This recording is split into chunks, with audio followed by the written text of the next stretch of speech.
play from the principal's office, Larry Madden.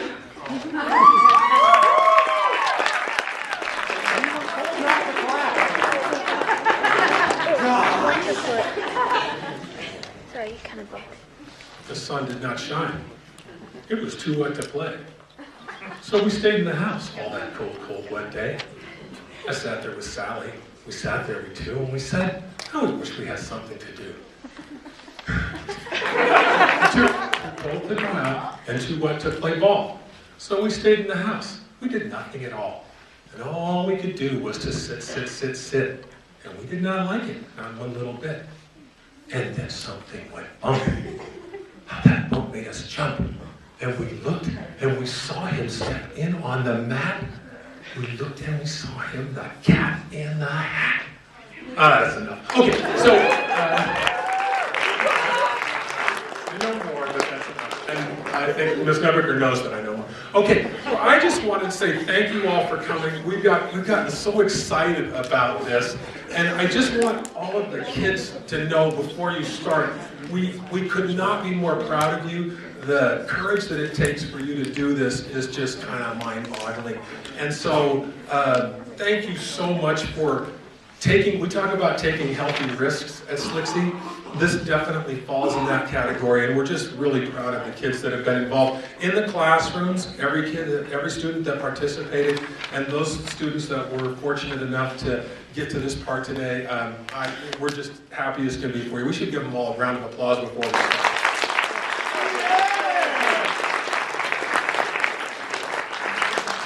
And one of the things that I really like about SLCSE is students being so supportive of each other and taking care of each other. And so when these students are up here taking this risk, we really appreciate those of you that came to watch and be supportive, and thank you for that. So, with no further ado, let's get going.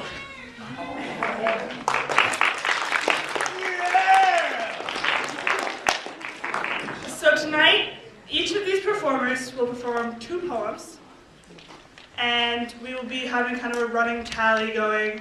If you see somebody going up and down, those are the counters, We will have one finalist,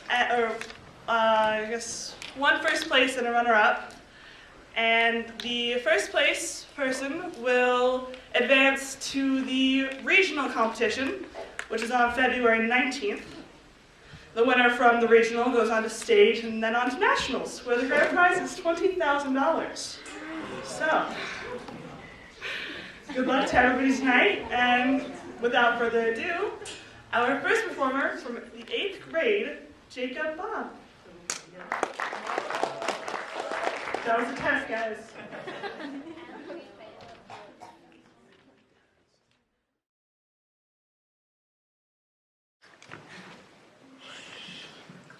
Alone by Edgar Allan Poe. From childhood's hour I have not been. As others were, I have not seen. As others saw, I could not bring. My passions from a common spring. From the same source I have not taken. My sorrow I could not awaken. My heart's joy at the same tone. And all I loved alone. Then in my childhood, in the dawn of a more stormy life was drawn. From every depth of good and ill, the mystery which binds me still, from the torrent or the fountain, from the red cliff of the mountain, from the sun that round me rolled in its autumn tint of gold, from the lightning in the sky as it passed me flying by, from the thunder and the storm, and the cloud that took the form, when the rest of heaven was blue, of a demon in my view.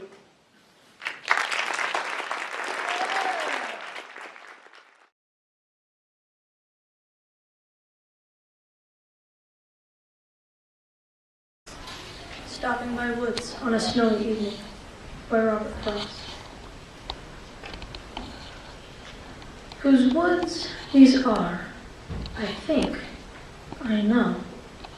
His house is in the village, though.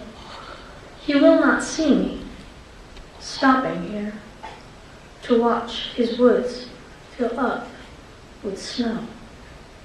My little horse must think it queer to stop without a farmhouse near. Between the woods and frozen lake, the darkest evening of the year. He gives his harness bells a shake to ask if there is some mistake. The only other sounds the sweep of easy wind and downy flake.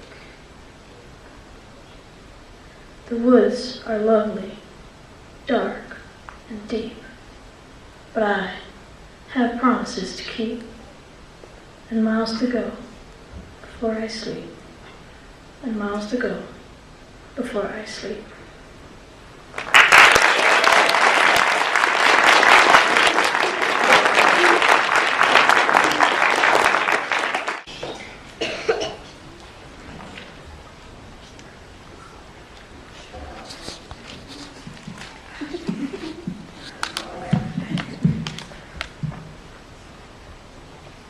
The Doubt of Future Foes by Queen Elizabeth I.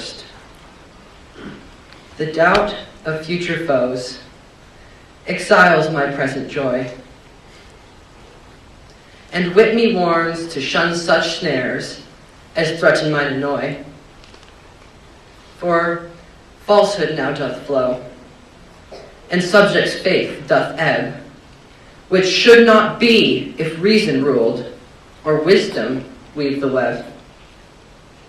The top of hope supposed, the root upreared shall be, and fruitless all their grafted guile, as shortly ye shall see. The dazzled eyes with pride, which great ambition blinds, shall be unsealed by worthy wights, whose foresight falsehood finds. The daughter of debate, that discord I doth sow, shall reap no gain where former rule still peace hath taught to know. No foreign banished wight shall anchor in this port. Our realm brooks not seditious sects, let them elsewhere resort.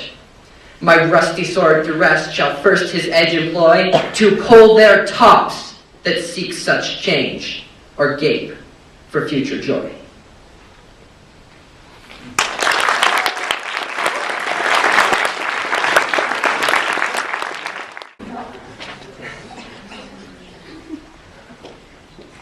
Early Affection by George Moses Horton. I love thee from thy earliest dawn, when first I saw thy beauty's ray, and will until life's eve comes on, and beauty's blossom fades away. And when all things go well with thee, with smiles and tears remember me. I'll love thee when thy morn is past, and wheedling gallantry's o'er, when youth is lost and age is blast, and beauty can ascend no more.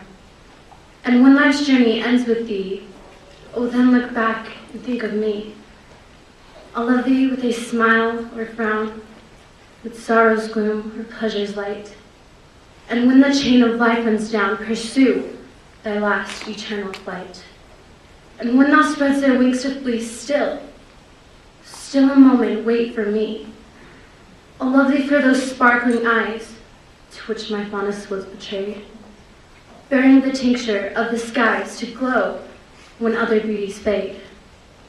And when they sink too low to see, reflect an azure beam on me.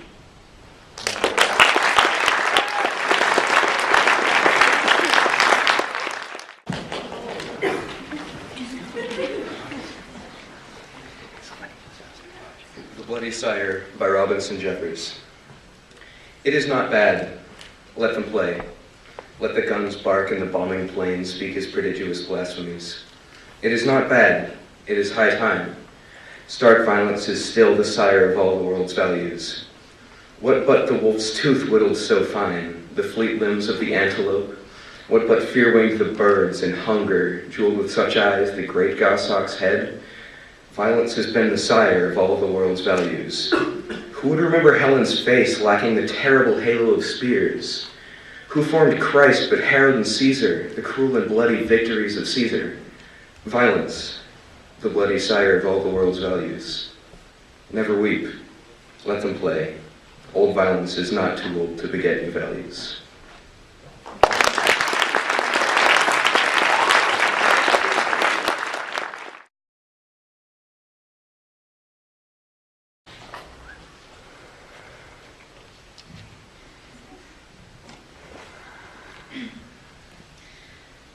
reciting Happiness by Paisley Rechtel. I have been taught never to brag, but now I cannot help it.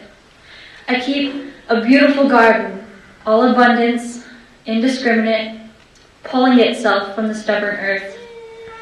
Does it offend you to watch me working in it, touching my hands to the greening tips, or tearing the yellow stalks back, so wild? The living and the dead both snap off in my hands. The neighbor with his stuttering fingers, the neighbor with his broken love, each comes up my drive to receive his pitying, accustomed consolations, watches me work in silence a while, rises in anger, walks back. Does it offend them to watch? Oh, baby. Does it offend them to watch me not mourning with them, but working, fitfully, fruitlessly working the way the bees work, which is to say, by instinct alone, which looks like pleasure? I can stand for hours among the sweet narcissus, silent as a point of bone. I can wait longer than sadness. I can wait longer than your grief. It is such a small thing to be proud of. A garden. Today, there are scrub jays, quail, a woodpecker knocking at the white and black shapes of trees, and someone's lost rabbit scratching under the barberry. Is it indiscriminate? Should it shrink back, wither, and expurgate? Should I, too, not be loved? It is only a little time, a little space. Why not watch the grasses take up their colors in a rush like a stream of kerosene being lit? If I could not have made this garden beautiful, I wouldn't understand your suffering, nor care for each the same inflamed way. I would have to stay only like the bees, beyond consciousness, beyond self-reproach, fingers dug down hard into stone and growing nothing. There is no end to ego with its museum of disappointments. I want to take my neighbors into the garden and show them, here is consolation, here is your pity. Look how much seed it drops around the sparrows as they fight. It lives alongside their misery. It glows each evening with a violent light.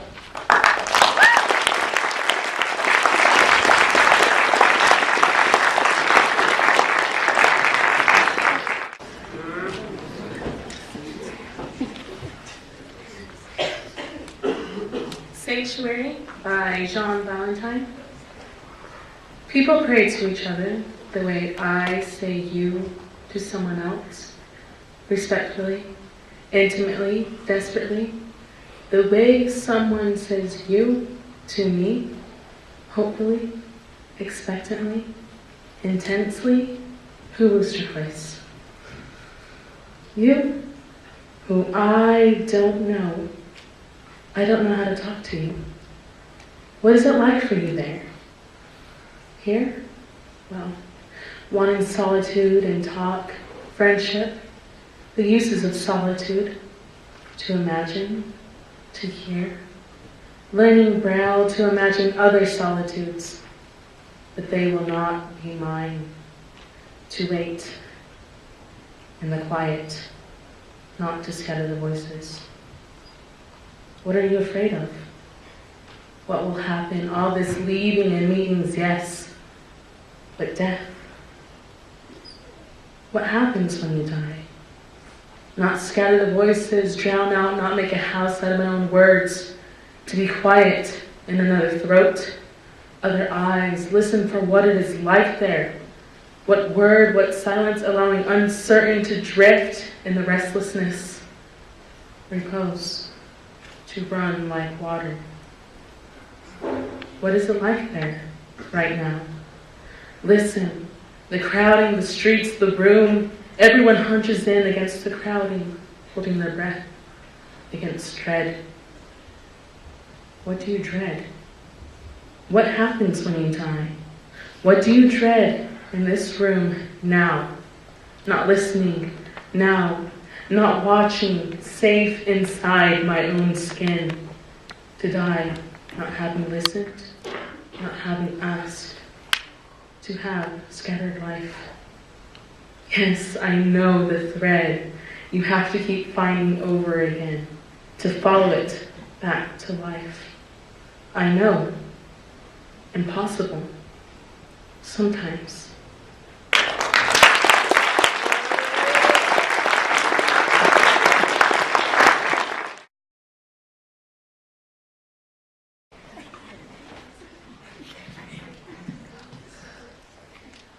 of the Light Brigade by Alfred Lord Tennyson. Half a league, half a league, half a league onward, all in the valley of death. Forward the Light Brigade, charge for the guns, he said, into the valley of death, rode the 600. Forward the Light Brigade, was there a man dismayed? Not though the soldiers knew someone had blundered. Theirs not to make reply, theirs not to reason why, theirs but to do and die, into the valley of death, rode the 600. Cannon to right of them, cannon to left of them, cannon in front of them, volleyed and thundered. Stormed out with shot and shell, boldly they rode and well, into the jaws of death, into the mouth of hell, rode the 600. Flashed all their sabers bare, flashed as they turned in air, sabering the gunners there, charging an army while all the world wondered. Plunged in the battery smoke, right through the line they broke, Cossack and Russian reeled from the saber stroke, shattered and sundered. Then they rode back, but not the 600. Cannon to right of them, cannon to left of them, cannon behind them, volleyed and thundered. Stormed out with shot and shell, wild horse and hero fell. They that had fought so well came through the jaws of death, back from the mouth of hell. All that was left of them, left of 600. When can their glory fade? Oh, the wild charge they made, all the world wondered. Honor the charge they made, honor the Light Brigade, noble 600.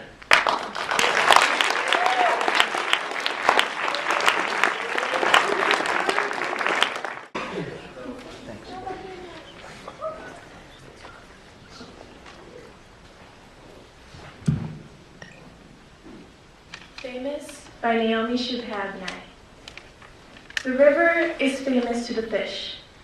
The loud voice is famous to silence, which knew it would inherit the earth before anybody said so. The cat sleeping on the fence is famous to the birds, watching him from the birdhouse. The tear is famous, briefly, to the cheek. The idea you carry close to your bosom is famous to your bosom. The boot is famous to the earth, more famous than the dress shoe, which is only famous only to floors. The bent photograph is famous to the one who carries it, and not at all famous to the one who is pictured. I want to be famous to shuffling men, who smile while crossing streets, sticky children in grocery lines, famous as the one who smiled back. I want to be famous in the way a pulley is famous, or a buttonhole. Not because it did anything spectacular, but because it never forgot what it could do.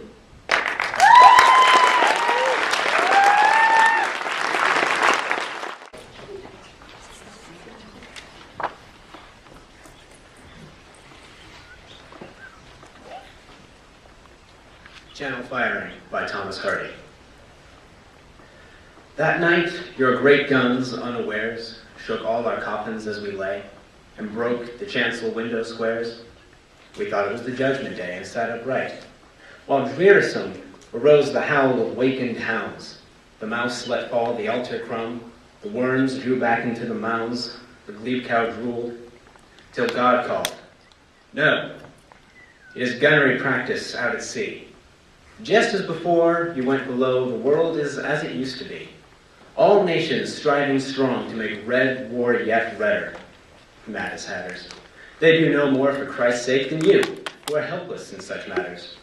That this is not the judgment hour, for some of them is a blessed thing, for they would have to scour hell's floor for so much threatening. It will be warmer when I blow the trumpet, if indeed I ever do. For you are men, and rest eternal sorely need. So, down we lay again. I wonder, will the world ever saner be, said one, than when he sent us under in our indifferent century? Many a skeleton shook his head. Instead of preaching 40 year, my neighbor parson thirdly said, I wished I'd stuck to pipes and beer. Again, the guns disturbed the hour, roaring their readiness to avenge as far inland as Starton Tower and Camelot and starlit Stonehenge.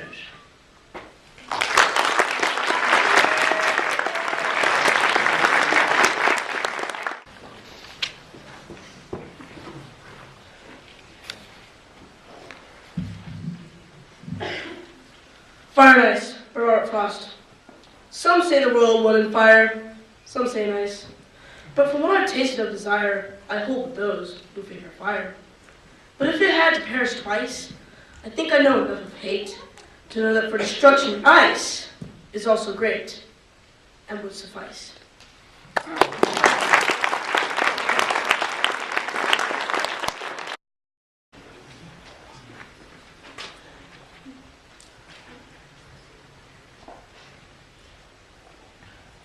Traveling Through the Dark by William E. Stafford. Traveling through the dark, I found a deer, dead on the edge of the Wilson River Road. It is usually best to roll them into the canyon. That road is narrow. To swerve might make more dead. By glow of the taillight, I stumbled back of the car and stood by the heap. A doe, a recent killing. She had stiffened already, almost cold. I dragged her off. She was large in the belly. My fingers touching her side brought me the reason. Her side was warm. Her fawn lay there, waiting. Alive, still, never to be born. Beside that mountain road, I hesitated. The car aimed ahead its lowered parking lights. Under the hood purred the steady engine. I stood in the glare of the warm exhaust turning red. Around our group, I could hear the wilderness listen. I thought hard for us all, mine only swerving, then pushed her over the edge into the river.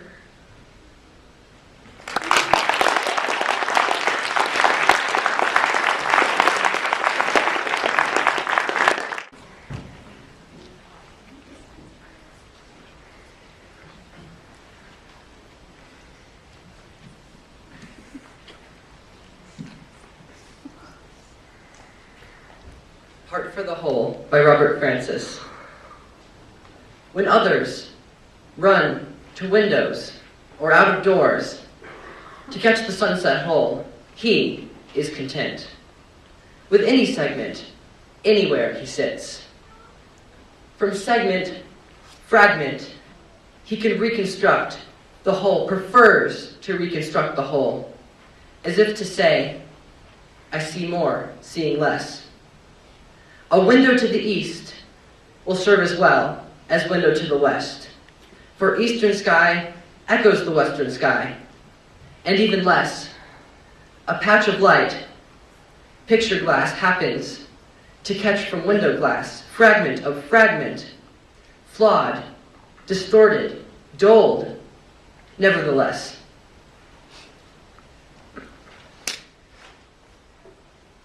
Provides something unglassed nature cannot give. The old obliquity of art and proves part may be more than whole, least may be best.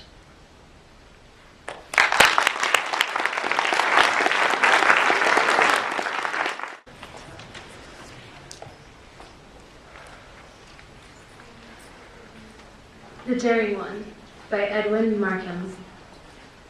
I would my soul were like a bird that dares the vastness undeterred. Look, where the bluebird on the bough breaks into rapture even now. He sings, tip-top the tossing elm, as though he would a world o'erwhelm, indifferent to the void he rides upon the wind's eternal tides. He tosses gladly on the gale, for well he knows he cannot fail. Knows if the bough breaks, still his wings will bear him upward while he sings.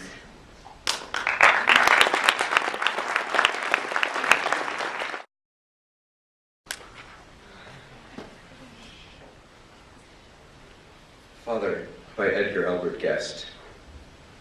My father knows the proper way the nation should be run. He tells us children every day just what now should be done. He knows the way to fix the trusts. He's got a simple plan. But if the furnace needs repairs, we have to hire a man. My father in a day or two could land big thieves in jail. There's nothing that he cannot do. He knows no word like fail. Our confidence he would restore, of that there is no doubt. But if there's a chair to mend, we have to send it out. All public questions that arise, he settles on the spot. He waits not till the tumult dies, but grabs it while it's hot. In matters of finance, he can tell Congress what to do, but oh, he finds it hard to meet his bills as they fall due. It almost makes him sick to read the things lawmakers say. My father's just the man they need. He never goes astray. All wars he very quickly end as fast as I can write it, but when a neighbor starts a fuss, 'tis mother has to fight it. In conversation, father can do many wondrous things. He's built upon a wiser plan than presidents or kings.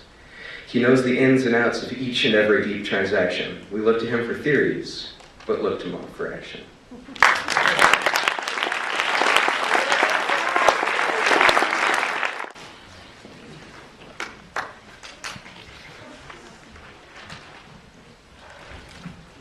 There's been a death in the opposite house by Emily Dickinson. There's been a death in the opposite house as lately as today. I know it by the numb look such houses have always. The neighbors wrestle in and out. The doctor drives away. A window opens like a pod, abrupt, mechanically. Somebody flings a mattress out. The children hurry by. They wonder if it died on that. I used to when a boy. The minister goes stiffly in as if the house were his, and he owned all the mourners now, and little boys besides. And then the milliner and the man of appalling trade to take the measure of the house. There'll be a dark parade of tassels and of coaches soon. It's easy as a sign, the intuition of the news in just a country town.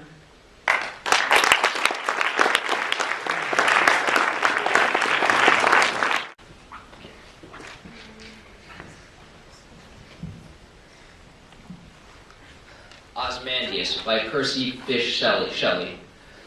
I met a traveler from an antique land who said, 2 vast and trunkless legs of stone stand in the desert. Near them, on the sand, half sunk, a shattered visage lies, whose frown and wrinkled lip and sneer of cold command tells that the sculptor read those passions well, which yet survive, stamped on these lifeless things, the hand that mocked them and the heart that fed. And on the pedestal these words appear, My name is Ozymandias, King of Kings. Look upon my work, ye mighty in despair. Nothing besides remains round the decay of that colossal wreck. Boundless and bare, the lone and level sands stretch far away.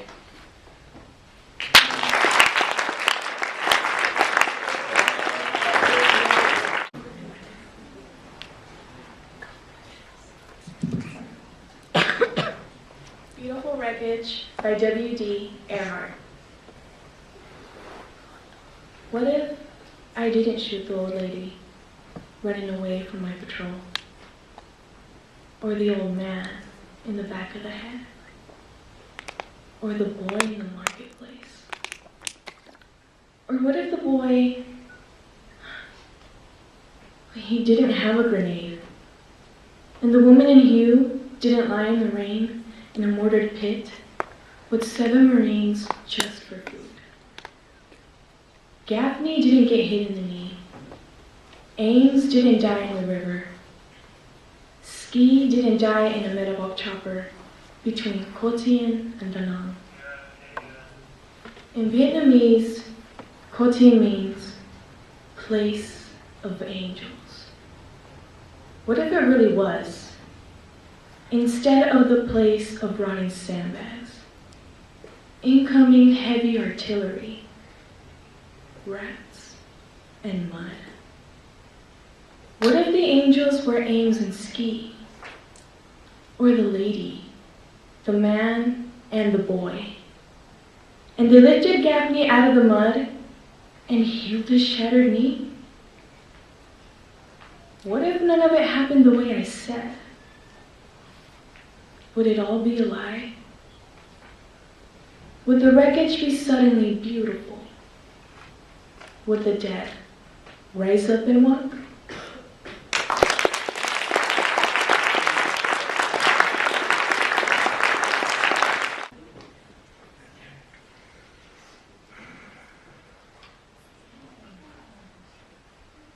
The Man He Killed by Thomas Hardy. Had he and I but met by some old ancient inn, we should have sat ourselves down to wet right many a nipperkin. But, ranged as infantry and staring at a distance, I shot at him as he at me and killed him in his place. I shot him dead because he was my foe. Just so, my foe, of course he was. That much is true. Although, he thought he'd list, perhaps. Offhand, like, just as I. Out of work, had sold his traps, no other reason why. Yes, quaint and curious war is. You shoot a fellow down who you treat if met with a bar somewhere, or help with half a crown.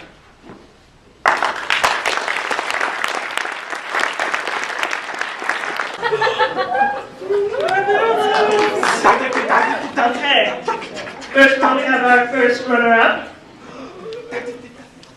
who I'd like to start by saying you're all winners to me. Drum roll. I'll take a drum roll, guys. I'll totally take a drum roll.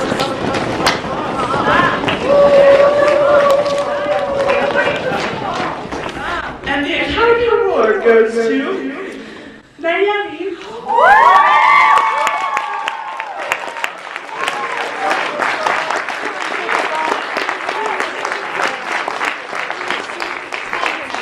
You are the first runner-up. And the winner? Oh, I'm not doing it. You do it.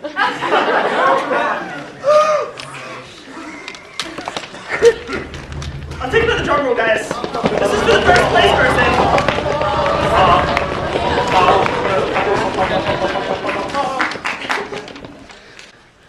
Benny and Ruben.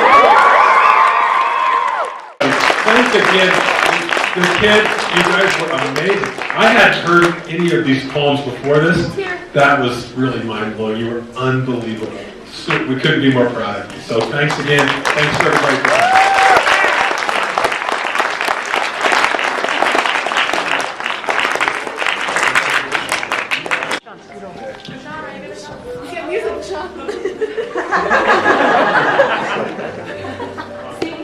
I saw her sitting there.